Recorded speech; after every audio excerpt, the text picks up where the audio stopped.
Hi everyone, this is Tatiana Kozorovitsky. In this video, I would like to make a short review of techniques used for tailoring of opaque corset. An opaque corset is the most widely popular corset type, and I still haven't made a tutorial explaining what this corset is like and reviewing its types. To make things clearer, let me say a couple of words about its sewing technique. These corsets are always multi-layer. They consist of a lining and a front interconnected in various ways. Ridgeline bones are kilted either along the lining or along the front.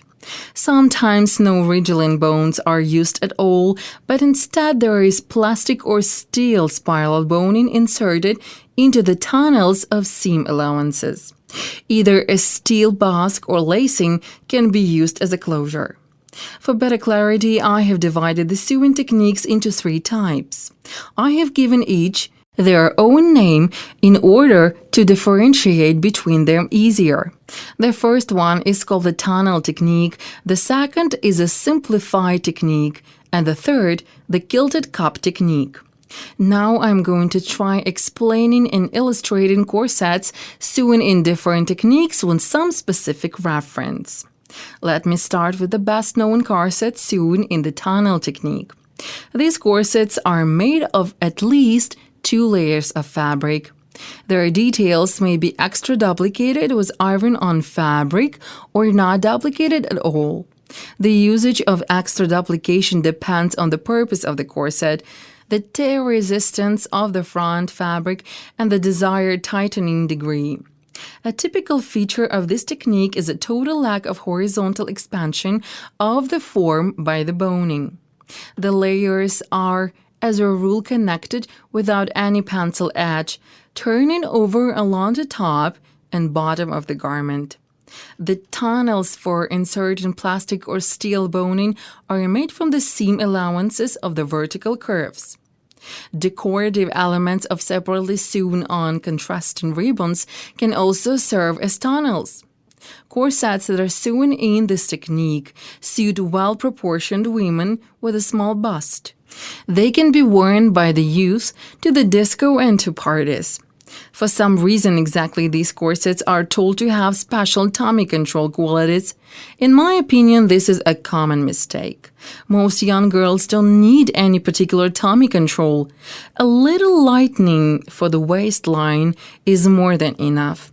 More mature women, in their turn, look rather foolish wearing corsets like this, and full-breast women even appear vulgar. Look, why did the model on this picture lift her arms like this? Because if she had put them down, she would have looked somewhat like this. This technique is used for sewing sexy corsets, as well as historic period of antique stylized corset garments. The main limitation of such a corset construction technique is the fact that it flattens the bust due to the lack of horizontal expansion and pushes a full bust completely out. The low fit around the bust is the result of sewing peculiarities. Joining the lining and the front along the top without turning over makes it impossible to ease in at the neckline for tighter fitting to the body. Because of this, the corset stands stiff along the top instead of flowing smoothly around the rounded curves. Ridgeline boning is usually not used for sewing such corsets. Spiral steel bones are used instead, and they cannot be pressed or shaped. Steel bones straighten the curves, causing the bust to lose its roundness. I find that corsets sewn like this don't suit for tailoring wedding dresses. Few people know that there are many other techniques of sewing opaque corsets because the tunnel technique is so widely used. But using other techniques, you can also make modern comfortable corsets with all the required corset qualities. They reshape the body, even better making the bust and the hips rounder and defining the waistline. Such corsets are suitable for the tailoring of wedding dresses and evening gowns. And now let me speak in detail about the 2 main types of modern corset tailoring. This corset is sewn with a simplified technique. You can see the picture on the screen. and this is a kilted cup corset. Basically, these techniques have much in common. The fabric is duplicated the same way, and you can use the same patterns regardless of the chosen sewing technique. There are the same rules for the cutting of the corset. However, there are also many significant differences. Additional strengthening cup details need to be cut for a kilted cup corset like the one you can see now in the picture. There are also some peculiarities in the sequence of joining the pieces and some unlike pressing requirements. For example, a press iron with a powerful steam generator is needed for sewing a kilted cup. The steam pressure should be no less than 3 bar. Otherwise, the desired effect and form will not be achieved. The major differences deal with the quantity, location, and sequence of sewing on the regional bones. In this picture, you can see the scheme of sewing on the boning according to the simplified technique. The vertical bones are also stitched along the curves. However, there is always a horizontal bone going across the bust line on the front. And this is a scheme for sewing on the boning according to the kilted cup technique. As you can see, the difference is obvious. Corsets, sewn with the simplified technique, already have a beautiful fixed form. You can use simple drapery, applique ornaments, or a little rhinestone contouring. However, complicated deep décolleté cuts are not possible within this technique. A corset like this doesn't hold the neckline shape very well, which wouldn't allow for a perfect fitting. However, corsets sewn with the kilted cup technique allow their designers to use their imagination all the way. Here you can use any kind of drapery. You could even cover the whole corset with rhinestones if you wished. The true perfect mastery comes with ornately shaped cups, valves, pearls, waves, and deep cuts. They can even reach right down to the waist. All this can be done when working with the kilted cup technique. Most women of almost any body shape can wear corsets made with this technique. They help fragile women make their bust appear visually larger and give the more full-figured women a defined waist. Corsets sewn with the simplified technique are good for prom dresses or simple design dresses. They are suitable for women whose figures don't really need any particular tummy control or reshaping. These corsets also suit women with full breasts because their bust fills up the space of the corset in a way that looks very natural. Corsets sewn with either of these two techniques can serve either as an individual garment or as a part of a dress with a detached skirt. Besides, the corset length can in this case vary. It can reach to the hips, to the middle of the stomach, or to the waistline. Moreover, this corset could be turned into a cup for any dress if you cut out only the top part up to the under bust level. The bottom of the cup at the point where it's joined to the dress can be shaped in many ways, which allows for multiple available configurations of the cup cutouts.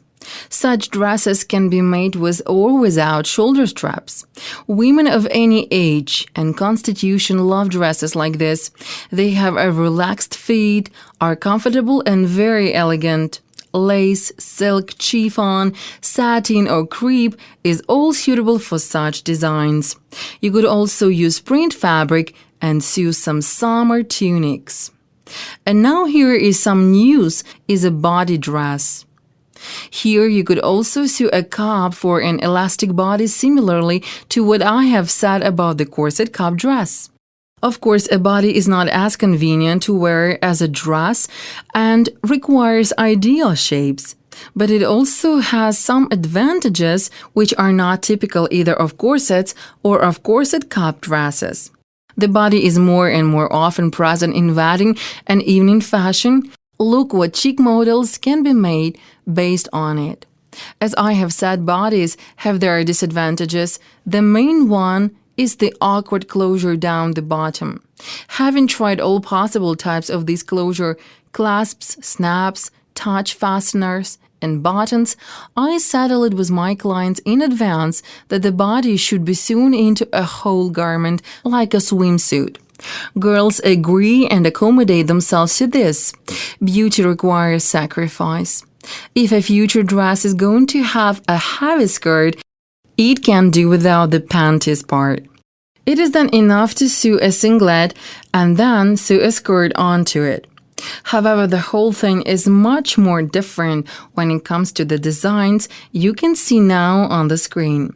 Firstly, a body in such a dress always requires panties. The skirt and the decorative finished details, such as drapery or lace, need to be attached atop a finished body and very accurately placed with due regard to the further extension of the elastic body parts.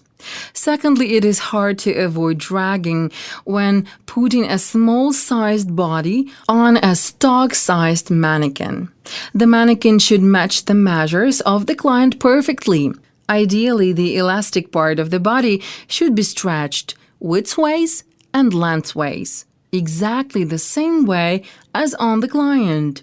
That is why the location of the skirt and all decorative elements is usually marked right on the client during the fit test. Afterwards, everything gets sewn and another fit test is made. You often need to make corrections more than once because any skirt has its own weight that can unexpectedly distort the body. Lace and the elastic material of the body itself have unlike extension properties. Another difficulty arises when finishing the closure of the skirt and of the body back. You need to seek a solution each time. There can be two separate zippers on the body and on the skirt, or when the skirt sits low, a zipper is attached on the skirt and goes over onto the body. In this case, the client should be able to fit into the body without using the closure. Or if the back of the body is low, you can make a zipper only on the skirt. Nonetheless, whether a body is used as an individual garment or connected to a skirt, it lets you create masterpieces of wedding and evening garments. My review is now over. I hope I have helped you immerse yourself into the atmosphere of this endless universe of opaque corsets, corset cup dresses, and body dresses. You are learning with Tatiana Kozorovitsky. Remember to subscribe to my channel and the newsfeed of my website, corsetacademy.net.